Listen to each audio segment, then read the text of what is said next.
दोस्तों, एक सवाल पूछूं आपसे। सच सच बताना, कितनी बार आपने अपना सपना इसलिए छोड़ दिया क्योंकि किसी ने कहा तुमसे नहीं होगा? एक बार, दो बार, 10 बार? अगर हाँ, तो ये कहानी आपके लिए है। आज मैं आपको एक ऐसे लड़के की कहानी सुनाऊंगी जिसने दुनिया की सबसे बड़ी सलाह मान ली, बहरे बन गया और उसी दिन उसकी जिंदगी बदल गई। केशव, उम्र 21 साल, एक छोटे से शहर से। पापा सरकारी स्कूल में टीचर थे, मम्मी गृहिणी। केशव का सपना था बड़ा म्यूजिक प्रोड्यूसर बनना। उसे बचपन से गिटार बजाना, गाने बजाना बहुत पसंद था। कॉलेज के बाद उसने तय किया, अब मैं मुंबई जाऊंगा, म्यूजिक की दुनिया में नाम कमाऊंगा। घर में खुशी की जगह सन्नाटा छा गया। पापा बोले, बेटा पागल हो गए हो क्या? म्यूजिक से पेट भरता है क्या? सरकारी नौकरी की तैयारी करो। चाचा बोले, अरे ये फिल्मी चक्कर छोड़ दे, लाखों लड़के जाते हैं, दो चार ही सफल होते हैं।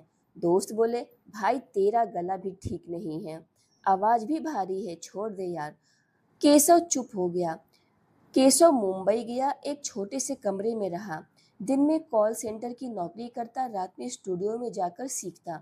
पहले ऑडिशन में रिजेक्ट, दूसरे में भी, तीसरे में भी रिजेक्ट। लोग कहते, भाई आवाज में दम नहीं है, कंपोजिंग पुरानी है, तुम्हारा लुक हीरो वाला नहीं है। 6 महीने बाद केशव टूट गया। वो फोन करके पापा से बोला, पापा मैं घर आ रहा हूँ, मुझसे नहीं होगा। पापा ने कहा, शाबाश बेटा, मैंने पहले ही कहा था, आ जाओ, बैंक की तैयारी करते हैं। रात को केशव छत पर बैठकर रो रहा था। तभी उसके फोन पर एक वीडियो आया। उसके दोस्त ने भेजा था। वीडियो में एक बूढ़ा आदमी, सफेद दाढ़ी, चश्मा, लाइब्रेरी में बैठा था। पीछे आग जल रही थी। वो बोला, दोस्तों सफलता का सबसे बड़ा दुश्मन कौन है पता है? दूसरों की राय। जब तक आप दूसरों की बातें सुनते रहोगे, आप कभी आगे नहीं बढ़ पाओगे। इसलिए सफल होना है तो थोड़े समय के लिए बहरे बन जाओ। केशव ने वीडियो बंद कर दिया। ये क्या बकवास है? लेकिन नींद नहीं आई। वो फिर वीडियो चलाकर सुनने लगा। बूढ़ा आदमी आगे बोला, मैं तुम्हें एक सच्ची कहानी सुनाता हूँ।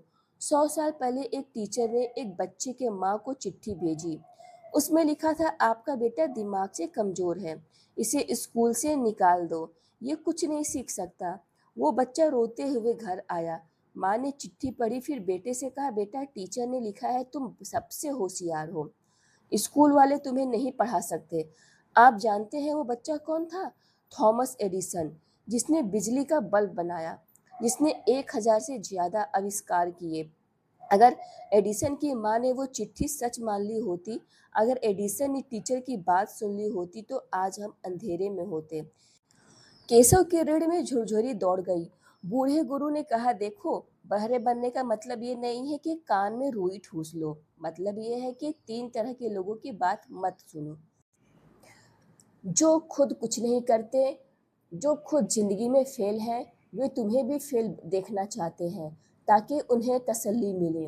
दूसरा, जो डरते हैं, तुम्हारे माता पिता, रिश्तेदार, वो तुमसे प्यार करते हैं इसलिए रिस्क नहीं लेने देते, लेकिन उनका डर तुम्हारा सपना नहीं बना सकता। तीसरा, तुम्हारा पुराना तुम, जो कहता है मुझसे नहीं होगा, उसे मार दो। केशव ने स्क्रीनशॉट ले लिया। अगले दिन केशव ने 3 काम किए। पहला, उसने घर वालों को फोन पर 15 दिन के लिए साइलेंट कर दिया। मैसेज का ऑटो रिप्लाई लगाया, मैं मेहनत कर रहा हूँ, 15 दिन बाद बात करूंगा। दूसरा, उसने उन दोस्तों से बात करना बंद कर दिया जो कहते थे छोड़ दे।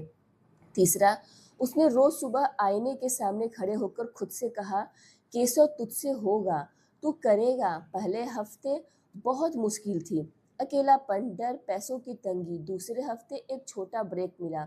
एक यूट्यूबर ने उसका बनाया हुआ 30 सेकंड का म्यूजिक खरीदा, 2000 रुपये मिले।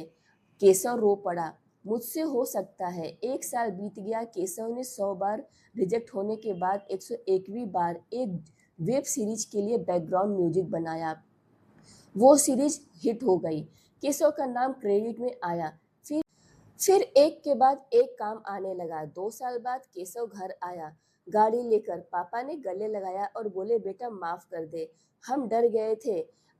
केशव बोला, पापा आपने गलत नहीं किया, आपने प्यार से रोका, लेकिन अगर मैं उस दिन बहरा नहीं बनता तो आज मैं यहाँ नहीं होता। दोस्तों ध्यान से सुनो, दुनिया में आपको रोकने वाले 3 आवाज़ें होती हैं। पहला बाहर की आवाज़, तुमसे नहीं होगा, ये रिस्क है, नौकरी कर लो। ये आवाज़ें प्यार से या जलन से आती हैं, पर ये आपकी नहीं है। दूसरा अंदर की आवाज़, मैं फेल हो गया, मैं बेकार हूँ, मैं लूज़र हूँ। ये आवाज़ झूठी है, आप एक रिजेक्शन नहीं है, आप 100 कोशिश हैं। तीसरा समय की आवाज़, अभी सही समय नहीं है, बाद में करेंगे। समय कभी सही नहीं होता, सही आपको बनाना पड़ता है। अब आप बोलोगे क्या हम किसी की बात ही ना सुने? नहीं, सुनो, उन्हें जो आपको ऊपर उठाते हैं उनकी सुनो, उस गुरु को जो रास्ता दिखाता है उसकी सुनो, उस दोस्त की सुनो जो गिरते समय हाथ देता है। लेकिन बहरे बन जाओ उन लोगों के लिए जो आपको नीचे गिराते हैं। आज रात सोने से पहले एक कागज़ लो और लिखो, मेरा सपना क्या है? फिर लिखो कौन-कौन कहता है ये नहीं होगा, और उस लिस्ट को फाड़ दो, क्योंकि याद रखो, दुनिया आपको तब तक सीरियस नहीं लेगी जब तक आप खुद को सीरियस नहीं लोगे। थॉमस एडिसन बहरे बन गए थे। टीचर की बात से राइट ब्रदर्स बहरे बन गए थे। इंसान उड़ नहीं सकता वाली बात से स्टीव जॉब्स बहरे बन गए थे। तुम कॉलेज ड्रॉप आउट हो वाली बात से। और आप तो बताइए, आप किस बात पर सुनकर अपना सपना मार रहे हैं? कमेंट में लिखिएगा। आज से मैं बहरे बन गया हूँ या मैं बन गई हूँ। और हाँ, ये वीडियो उस एक दोस्त को ज़रूर भेजिएगा जो अभी हार मानने वाला है या फिर जो हार मान चुका है, क्योंकि हो सकता है आपके एक शेयर से किसी की ज़िंदगी बदल जाए। मिलते हैं अगली कहानी में। तब तक याद रखिए, सपने बड़े रखिए, कान बंद रखिए और मेहनत चालू रखिए। जय हिंद। और हाँ फ्रेंड्स, वीडियो को लाइक शेयर सब्सक्राइब करना बिल्कुल मत भूलिएगा।